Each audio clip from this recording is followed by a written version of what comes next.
Good evening, everybody. How you doing? Well, that's good.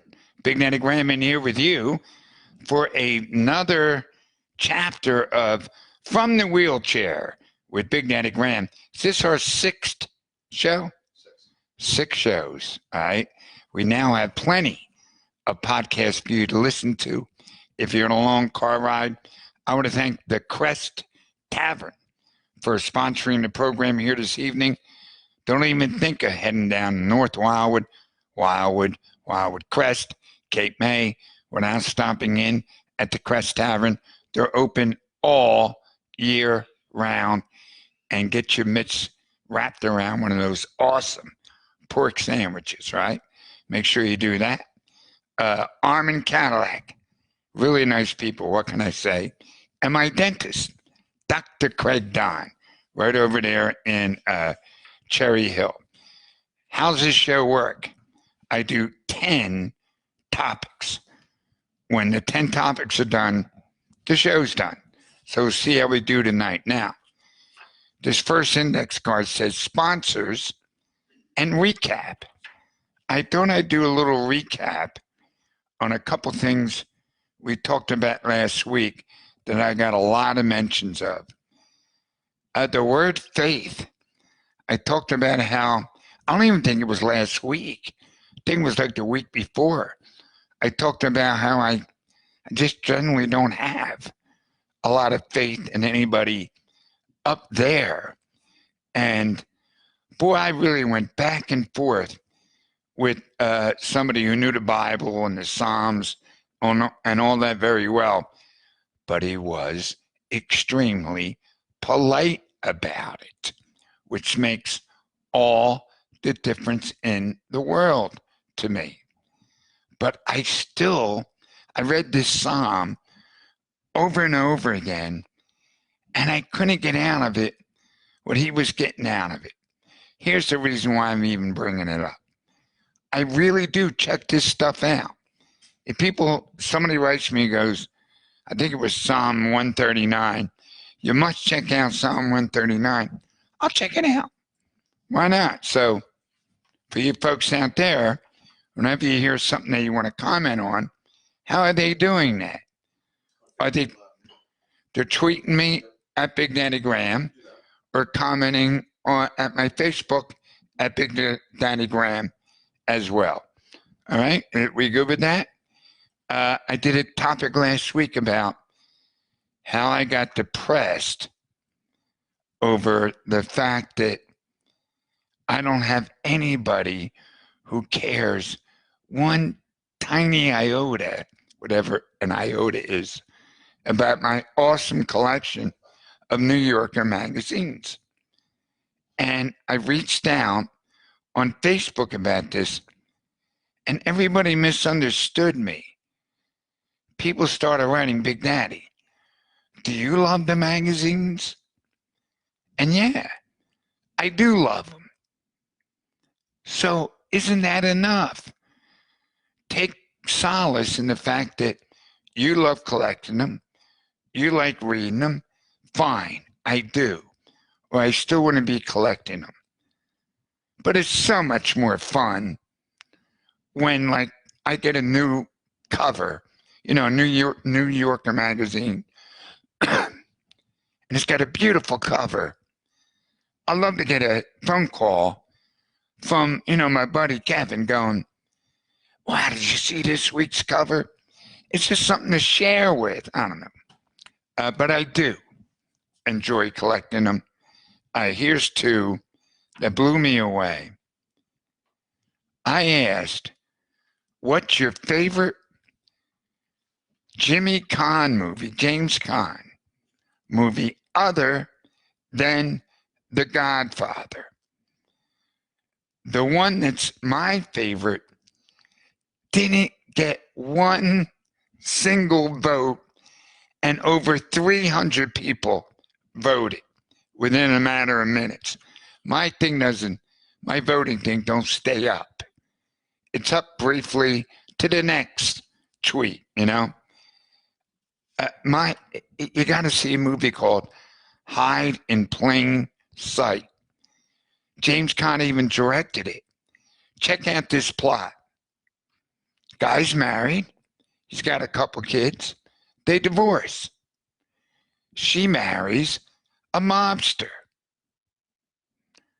who then has to go in the witness protection program. True story, by the way. Well, they go in the witness protection program, but they're his kids. They're James Caan's kids. And he does everything legally to try to get them back for like years. Then finally does it the illegal way, the James Caan way, and blows everybody away at the end of the movie and gets his kids back. But great movie in plain sight. Are you curious to what James Caan movie got the most votes? Coming in second was Elf. And I guess because I never said it had to be a theatrical release, which I didn't, Brian's song was the hands down winner. Got more votes than any other movie. So there you go. Meanwhile,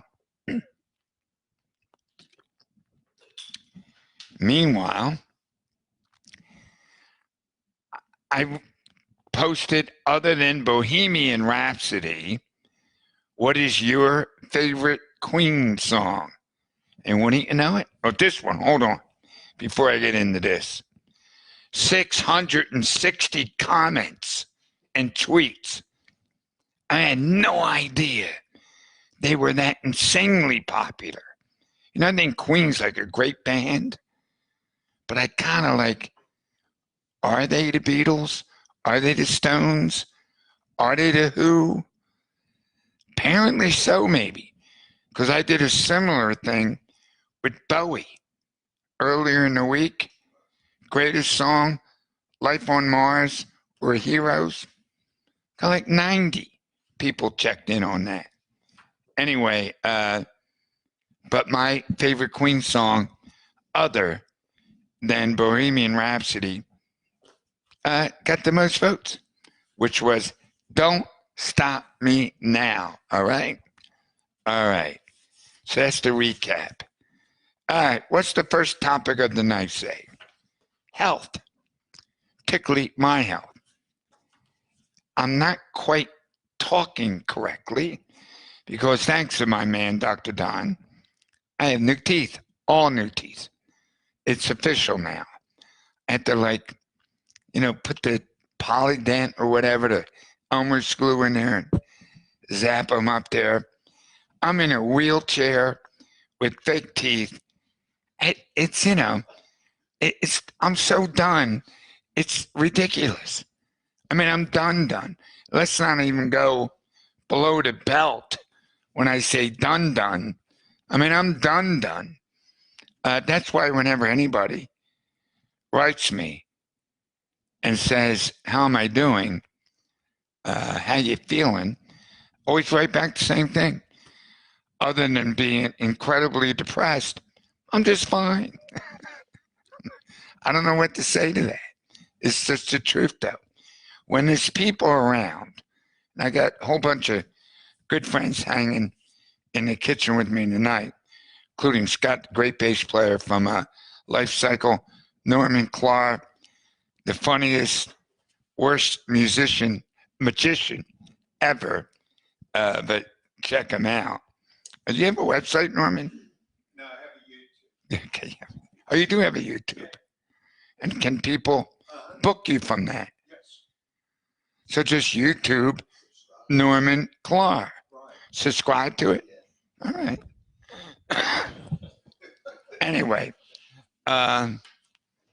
plus I got pneumonia again. I think I kind of currently have it.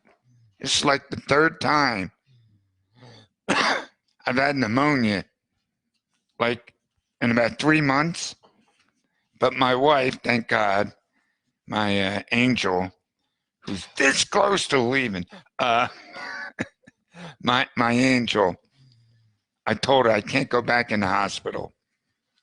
And she came up with some antibiotics. and I'm doing all right. We have a pizza here, a white pizza with olives, onions, Black olives and onions. and he's wondering why nobody wants a slice. And he's wondering why it was $128. All right, that's health. Well, of course, the health issue would lead into the big one, coronavirus. Coronavirus, topic number 2 tonight. I was watching part of the interruption, and they were debating on whether or not sports should be shutting down. There's talk that the NBA might play some games in front of an empty arena. So this has become a serious issue. I already know people who are losing money from this. Okay, losing money. Bands, gigs have been canceled because the clubs aren't opening. And there's so much going down with this. But anyway, I'm watching part of the interruption. And when it came down to the nitty gritty over would they, like the Flyers played last night, more on that in a minute, the NHL's decided to play on. Okay, that's been their decision. But when they asked Wilbon and Kornheiser, what would you do? Play on or shut down? They were both kind of afraid to answer because they're not in the medical profession. And God forbid how terrible it would look if you get, and there are some talk show hosts out there going, grow up. What are you talking about canceling the games? Well, those people would look like giant jackasses if something really happened. My gut, that's all this is. My gut is telling me to play on. That is my gut. Okay, I think you got to weigh the percentages, the options, the amount of money. Forget about LeBron James, or, or Claude Lemieux. Forget about those guys. There's servers and bartenders and people selling souvenirs at all these games. See, I always think about those people. They're the people who get hurt, okay? LeBron James isn't going to get hurt if he missed every game the rest of his life, all right? So my gut is telling me to play on. Now, there was another issue that I heard about today. We could not find anything online to verify this, but supposedly one of the companies like StubHub, if it wasn't StubHub themselves, said, if there's no game, you're getting your money refunded. But if there's a game and you're not allowed to go into it, you are not getting your money refunded. Now, we could not find anything online. I think there's no way they can do that. How could they not refund money if you're not allowed in? It just makes no sense and can, whatever.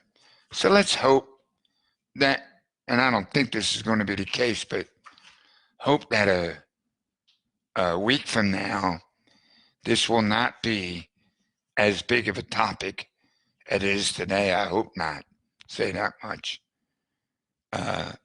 And one other note, on the lighter side, boy, I picked a good time to be in a wheelchair because I don't go out.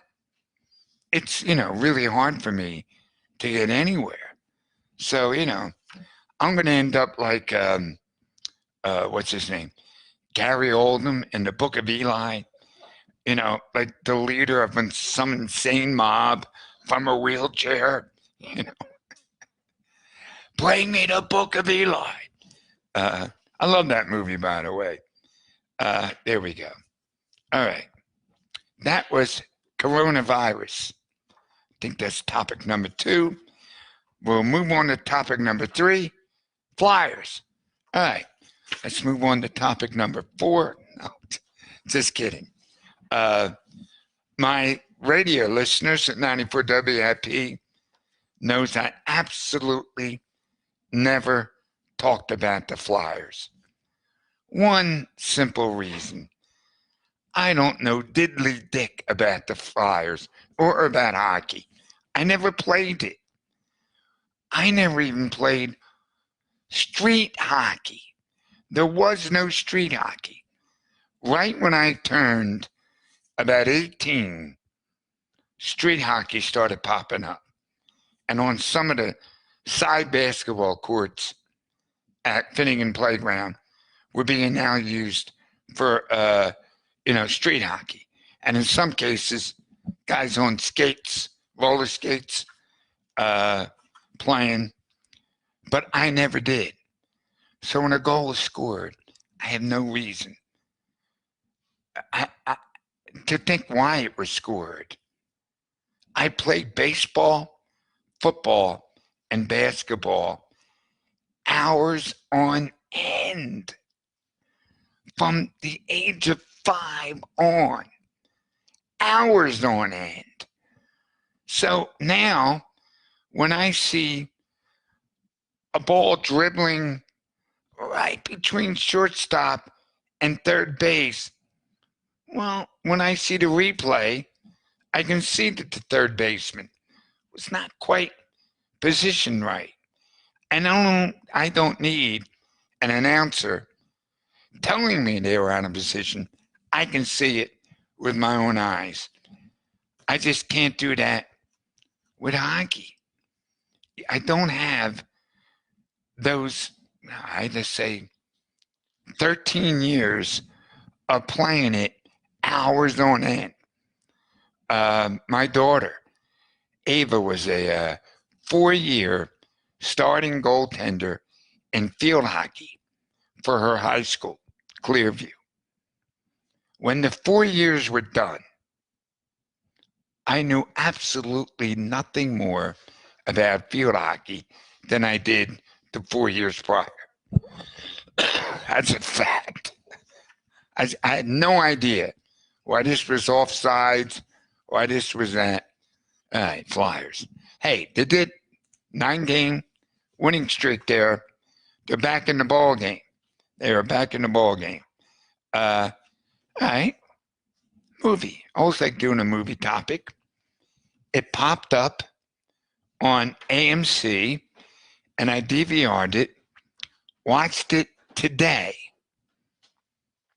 There's a really great Titanic movie called A Night to Remember.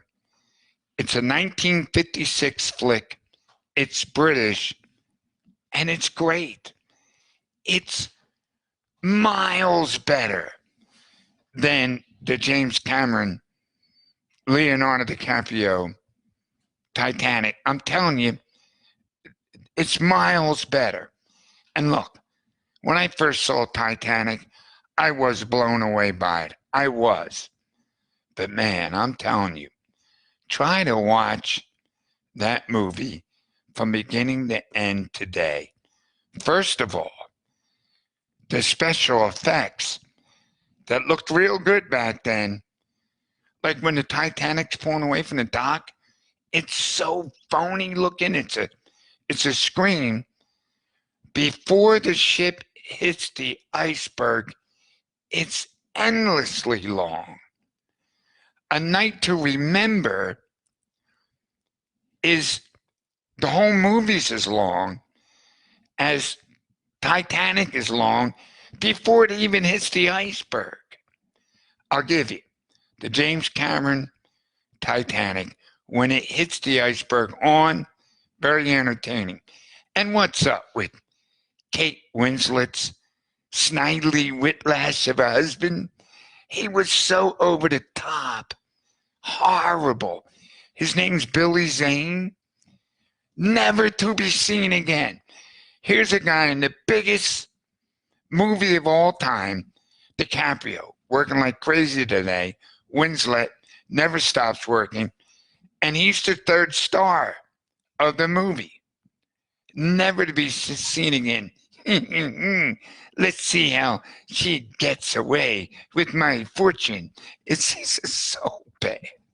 Anyway, Night to Remember. It's black and white, so you got to deal with that. I love black and white movies. See Get Out. Obviously, I tend to think the movie segment I do often is kind of for real movie nuts, but I'm telling you, it is way better than Titanic. A Night to Remember, black and white, British flick. Go to your library, your local library. They'll order it for you, and you will write me and thank me. All right? What are you? Are you checking like? Yeah, based on a book. 55. Yeah, I mean, any comments I should know about? They don't really, people don't seem to like it tonight. They what? They don't really seem to like it. They don't like me tonight. All right. It's starring David McCallum. Was it? He is in it. David McCallum, who was Ilya Kuryakin. Kuryakin. I think he's still alive, by the way. No, he's in Colin. Huh? He's in Back to the Future, evidently. David McCallum? He's in- Yeah. Well, he's in, but it's a small role. Small role. By the way, you can't see these people I'm talking to, but they're naked. All right.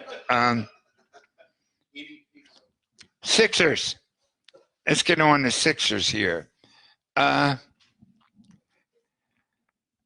process is over. In fact, I don't know if you've noticed, but Embiid doesn't refer to it anymore. It's like I get a little feeling that there's been a little bit of a meeting down there, and they're saying, let's just slowly stop using the process. It's done. It didn't work. All right? Simple as that. Before Embiid got hurt and before Simmons got hurt, they were what, a fifth, sixth seed? You know, the whole idea of the process was, aren't you tired being the seventh and eighth seed year in, year out? Let's lose 2,000 games for 3 years and wait to see what happens. It's a brilliant idea. It was not a brilliant idea.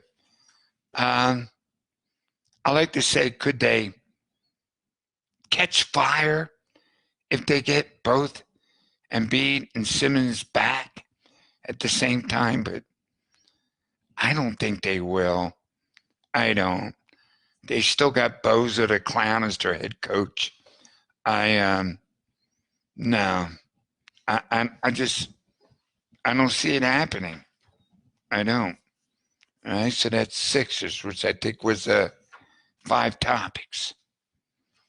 All right, this is going to be a hard one. On this card it says, Brian. A good friend of mine by the name of Brian Dilworth passed away on Sunday night, went to bed, never woke up.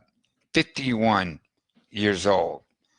Now, there's a lot of people maybe listening to this podcast who know Brian Dilworth much better than I do. But I talked to him on Thursday. On Thursday, I talked to him. Thursday. And now, I'm not sure about all this, but I think he was going into the hospital on Monday to get something checked out. The very thing that I think killed him. I don't know. He was just the nicest, sweetest guy. And I love when you meet people like this. I was at a charity event, just hanging in front of an auction item. Somebody brought up the Beach Boy record, pet sounds to me. And I started talking about it, not to Brian, to someone else. I didn't even know Brian. He just happens to be standing near me. And when I was done talking to the one guy, Brian stepped up and went, you know what? You're exactly right about that record. It was Carl who sang God Only Knows. And it wasn't Brian. And boom, we ended up talking for 2 hours right there, never left the spot. I think I was supposed to bowl for one of these teams. But if you get me talking about music, I'm off and running.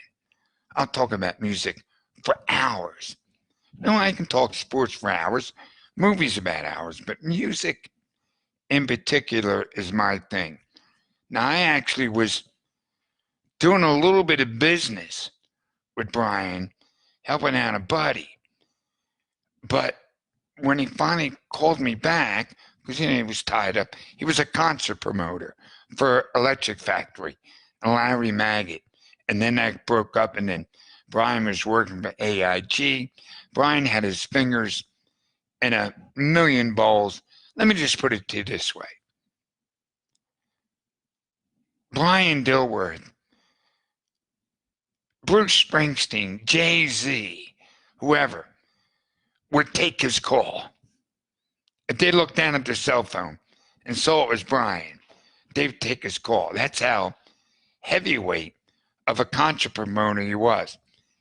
Yet he took my calls, and like I said, I called him Wednesday about a little bit of business, and we didn't get around to the little bit of business because we talked for an hour and a half about David Byrne and the Talking Heads and a band called Cage the Elephant.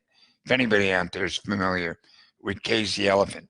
He did text me back about this little bit of business, but God, he's gone. Here's my thing about death. And like I said, in the condition I'm in, I've been thinking about it a little bit more than usual. Did they have to go so hardcore with it? Wouldn't it be cool if you could at least pick up your phone and talk to somebody who's passed on? Cut us a break. Does it have to be completely cut off? Nothing, like no Facebook comment, no phone calls, no bumping into them somewhere. It's just over. It kills me. It really does. Because it's the phone calls with Brian Dilworth that I'm going to miss the most. Because I think I talked to him on the phone 50 times more, 50, 100 times more than I talked to him in person. And I'm sure everybody listening is familiar with people like that you virtually never see. Brian Dilworth, going to miss you, man. All right, what's this say? TV. Now, before I get on to my main TV topic, let me just hit you with this. Me, my buddy Norman Clark, and the legendary Spins Nightly just rewatched Sunday's Curb Your Enthusiasm. Why? We felt like it. We were laying around my house and we put it on. It's one of the best Curb Your Enthusiasm shows ever. It's in its 10th year, and I'll rank it up there, excuse me, with any show he's ever done. Am I right? Was it that funny? Just incredible. Naked Norm is checking in with it, absolutely. It's that good. So I had to slide that in there. All right, make sure you check it out.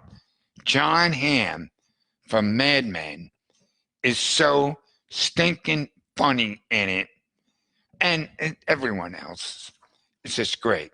But let's get to the show. I'm going to want to talk about this week. And Norm, oh no, I'll do this myself. Um, Kevin, do me a favor now. Go to IMDb and get all of Al Pacino's movies ready. Watch this. That's right.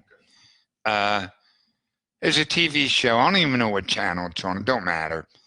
DVR, and if you don't have that channel, it won't DVR it. It's called Hunted. Al Pacino's in it, and it's about a group that is hunting down Nazis who are still alive. This is back in 1971 when there were a lot of Nazis still alive. Now, I like that idea for a show, but they get really wacky with it at times. And I'm not highly recommending the show. Are you still looking up Al Pacino? Give it to me. I thought he was over there. He's probably watching porn while he's doing this. There was a Carol Kane, and I forget the name of the other actor, played an older couple that are part of this team to hunt down the Nazis. And they were so boring that I ended up just fast forwarding whenever they were on the screen, unless they were on the screen with Al Pacino, right? And you know what? It didn't affect the plot at all to me. I had no idea what they're doing on the show. I'm fast forwarding by the fourth episode. I'm not even watching these people. The kid, forget the kid's actor's name. What's that? I don't like him. Well, I did. But anyway, let me get to why I'm recommending the show. Logan Lerman. If you happen, all right, Logan Lerman is his name. Thanks a lot, Norman. Al Pacino there's times when he's got scenes and you listen to him conjure up that attitude and that voice, because most of the show he's very Al Pacino. He's not large and over the top, but every now and then he brings it up in him in a much inward way. And I'm saying to myself, that dude is 79 years old. 79 years old. And he's still somehow bringing Al Pacino up and out of him. It's just amazing. I mean, now I got to do a whole lot of, excuse me. We do this from time to time. We're going to do a quick little salute to Al Pacino. Then Panic in Needle Park, which is before The Godfather, didn't do it for me. Both Godfathers, obviously. Scarecrow. He does a movie called Scarecrow with Gene Hackman, way back in 73. All right. And the movie's not great.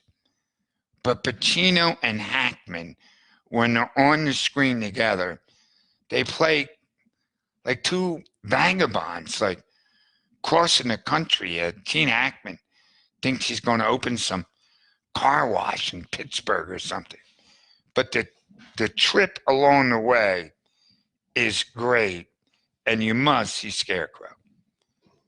Serpico. Hold on. Let me just stop here. All right. Between 1972 and 1975, 72, 75, he makes The Godfather, Godfather 2, Scarecrow, Serpico, and Dog Day Afternoon. That's an entire career right there. Both Godfathers, Dog Day, Serpico, and Scarecrow. It's unreal. All right, then he kind of, Bobby Deerfield's horrible. I'm not going to name every movie. Now I'm just going to name the ones that I liked, that I found entertaining in some way. And Justice for All.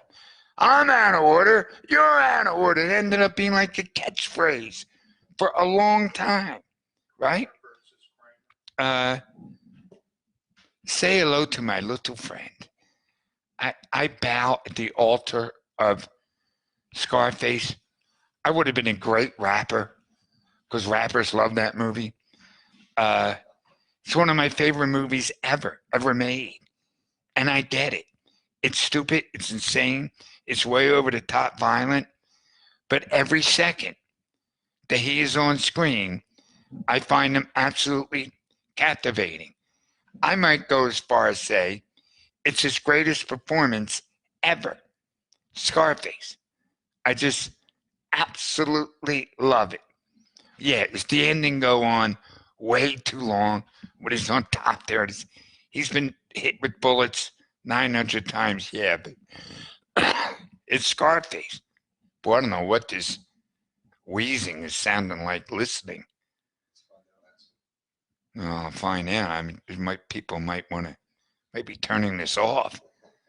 Can't listen to this wheezing, hacking guy dying on the air. Sea of Love, fun movie. Fun movie, Sea of Love. Godfather Part 3. It just didn't work. It works when Andy Garcia is on the screen, but it just didn't work. Oh, God. He's great in this movie. Glenn Ross.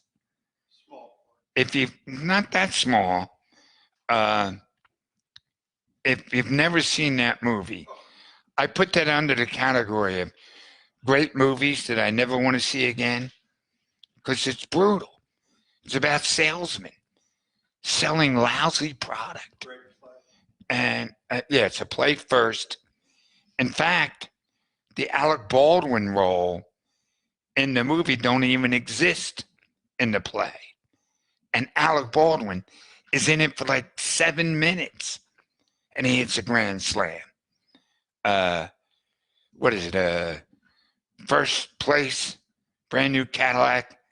Second place, set of Jinsu knives. Third place, fuck you, you're fired. All right. Oh, man. Do I love this movie? And again, is it a great movie? No. It's way too long. There should be no woman in this movie because there's just no need for them.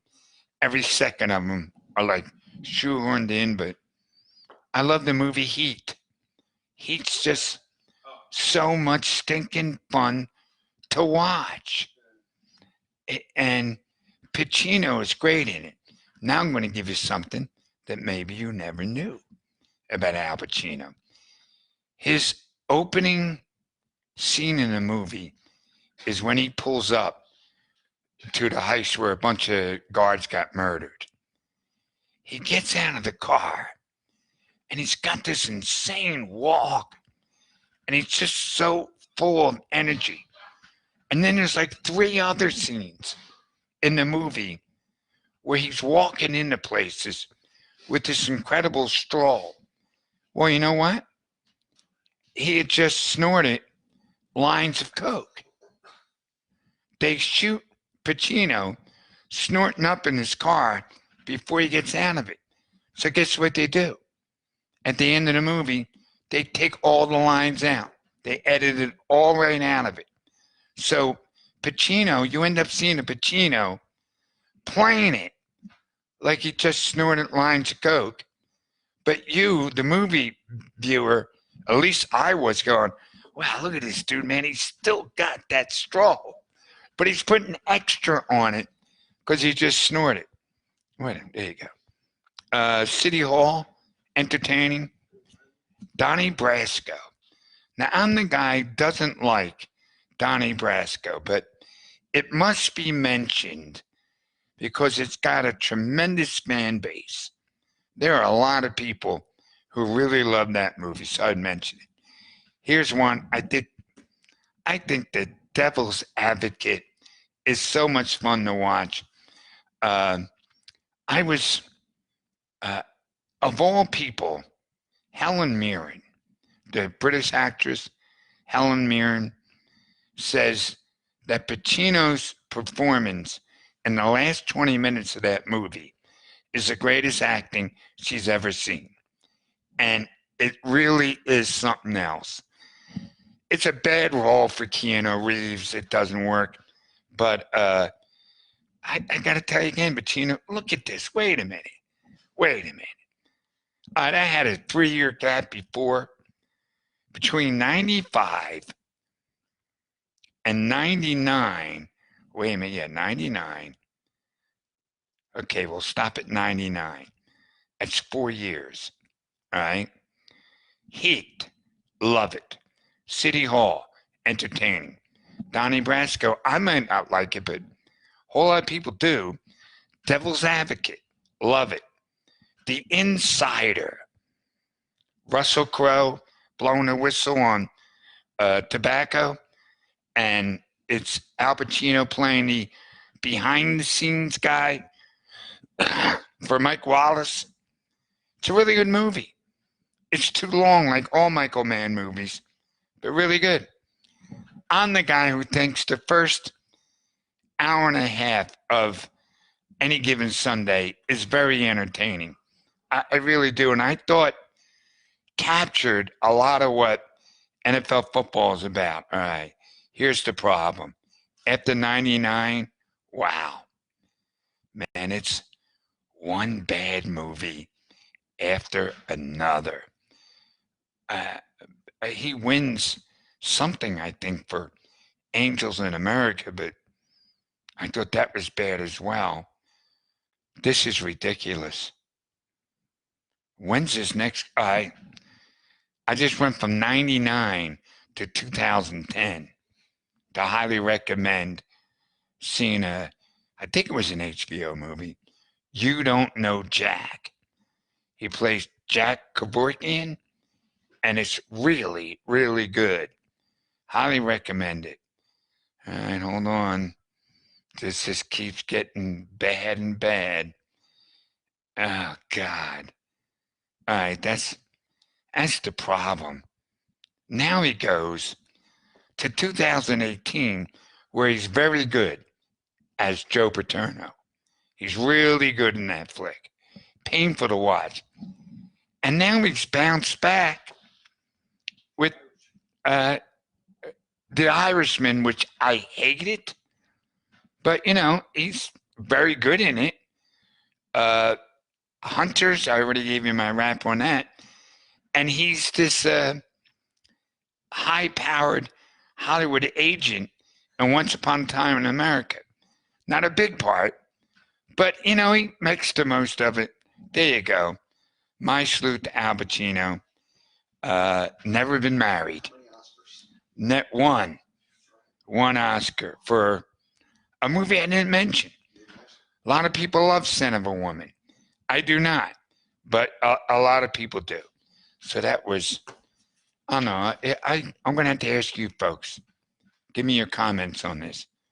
Did you enjoy what I just did going through the career of an actor, or did I take up too much time of my show doing that? What number are you I'm at 8. 8, I'm at 8.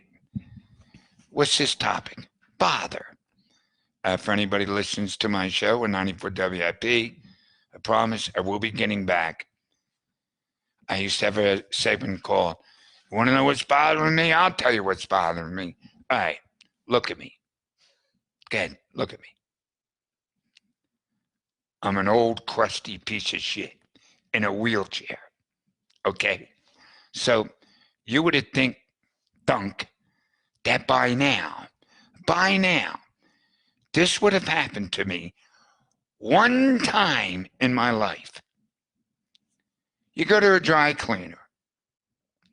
You hand the dry cleaner your ticket for a pair of khaki pants. Don't you think the odds by now, this could have happened to me just one time, where the clerk now takes my ticket, turns, oh, here's my khaki pants right there. No, she's got to push this insane carousel. It goes, from here to Paramus and back. And it goes around twice. You're like frantically trying to see if your khaki pants are there. It doesn't make any sense. The numbers should just once your pants should be right there. But are they ever? They're not. I would say it's some sort of a plot to keep you in the dry cleaners longer. But to do what? Put a quarter in the gumball machine? How are they making more money off me? Unless maybe I, slobber all over my shirt while I'm there. And I don't know. Just once. I want my pants to be right there. Topic number 9. What's the question? The question on the table is, what's the snack? Okay. Next week we'll have a snack. Promise. Number 9, Phil's. First time they've snuck into the show. Training camp is open and all that. Spring training is only great if you're there. If you're there, it's great. But after the first couple games of spring training, oh my God, it just goes. The game is already 162 games long, and they play 30 to 40 spring training games. It's insane. Anyway, I will say this about the Phils. Everybody seems to be optimistic for one single reason, and that is the fact that you blow your nose a little louder there, Norm. What's it called? The coronavirus. Anyway, why are people a little more hyped about the Phils this year than maybe they should be? It's really simple. Gabe Kapler is gone. Gabe Kapler is gone. So, and Joe Girardi obviously is now the manager. If that is the biggest reason why people are feeling better about the Phils already, then I ask you this simple question. Are people in San Francisco committing suicide? Because that's who he's managing. I was asked on an out-of-town, who's the guy that talks like this? He's a sports guy. I'm forgetting his name now. He's got like a nationally syndicated show. I go on it. Pharrell. Okay, Pharrell. I go on Pharrell's show every now and then. And I actually said on the Pharrell show, he called me when Kapler got fired. Well, his producer calls. Can you do 10 minutes tonight on? Yeah, sure I can, blah, blah, blah. So on the show, and he said, one last thing. Do you think Gabe Kapler ever gets another job? And I said, all right, never is a long time, but no way will he be a manager for at least 2 years. And he got hired the next day. No, I mean, the next day he got hired. I was stunned by this. I couldn't believe it. So if we're all optimistic about Girardi, what are the Giants? Because he got in trouble with them right away. He said something that rubbed people the wrong way. Anyway, don't forget, the opener is March 26th. I hate that. I guess I'm old school, but I don't think so. It's just ridiculously long. Don't start baseball to May. I don't care how many games you got to cut. It's insane. March 26th, it's nuts. Now Aaron Nola might not be ready for the opener. Hey, should have been mentioning this more often. I started the show with it. I'll close things out with Crest Tavern, my man. Timmy Fitz, Crest Tavern in Wildwood Crest, open all year round. If you're currently don't have a dentist, I cannot more highly recommend my dentist, Dr. Craig Donn, Donn in Cherry Hill, and my good friends Armin and Sharon up there at Armin Cadillac. Really nice people. Now, we started a thing last week where I'm going to end every show with a joke. And it would help to remember. Oh, that was a good joke. But before I tell you my joke, I need you to help me with this. If I want to say that I stayed at a really bad hotel, how bad was this motel? Well, it was a Motel 5. Is that funnier than how bad was this motel? It was a Motel 11. Do you go up in number or down in number? I want to go down. But Motel 1, though, would imply you're really good. Where Motel 99, clearly you've taken some bad drugs. All right. Here's my joke. Thank you all so much for watching. Please spread the news. It's fun to do. It's just an hour. What's that? Subscribe to the show. It doesn't cost any money.